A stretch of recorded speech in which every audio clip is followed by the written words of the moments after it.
50 over world cup میں hat-trick بنانے والے 10 باؤلر۔ ورلڈ کپ کی تاریخ میں سب سے پہلی ہیٹرک بنانے کا اعزاز کس باؤلر کو حاصل ہے اور ورلڈ کپ میں سب سے زیادہ ہیٹرک بنانے کا ریکارڈ کون سا باؤلر اپنے پاس رکھتا ہے؟ دوستو آج کی ویڈیو میں آپ یہ دلچسپ معلومات جان سکیں گے۔ ویڈیو میں آگے بڑھنے سے پہلے آپ سے گزارش ہے کہ چینل کو سبسکرائب کر کے بیل آئیکن کو آل پر پریس کر دیں تاکہ کرکٹ کے متعلق ایسی مزید معلوماتی اور دلچسپ ویڈیوز کا نوٹیفیکیشن بر وقت آپ تک پہنچ سکے۔ شروع کرتے ہیں ویڈیو کی ڈیٹیل۔ ان باؤلرز کی لسٹ میں پہلے نمبر پر بھارت کے سابق فاسٹ باؤلر چیتن شرما آتے ہیں، جنہوں نے 1987 ورلڈ کپ میں نیوزی لینڈ کے خلاف ہیٹرک بنانے کا اعزاز اپنے نام کیا۔ دوسرے نمبر پر پاکستان کے سابق آف سپن باؤلر ثقلین مشتاق آتے ہیں، جنہوں نے 1999 ورلڈ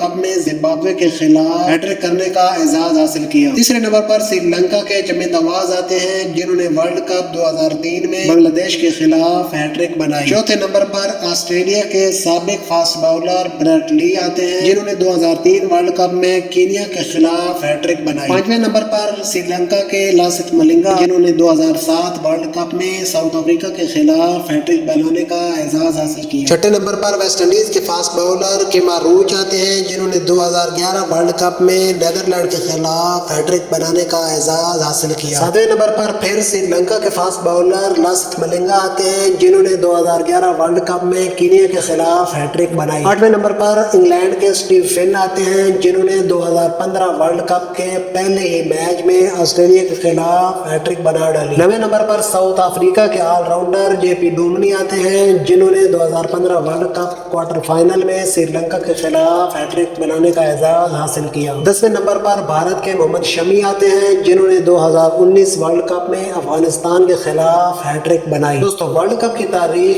کی پہلی ہیٹرک بنانے کا اعزاز بھارت کے سابق فاسٹ باؤلر چیتن شرما کو حاصل ہے، جبکہ ورلڈ کپ میں 2 بار ہیٹرک بنانے کا اعزاز لاست ملنگا کے پاس ہے۔ دوستو یہ تھی آج کی معلومات سے بھرپور ویڈیو۔ امید کرتا ہوں آپ کو پسند آئی ہوگی۔ اگر پسند آئی ہے تو ویڈیو کو لائک، شیئر اور کمنٹ کریں۔ ملتے ہیں ایسی مزید معلوماتی ویڈیوز کے ساتھ، تب تک کے لیے اللہ حافظ۔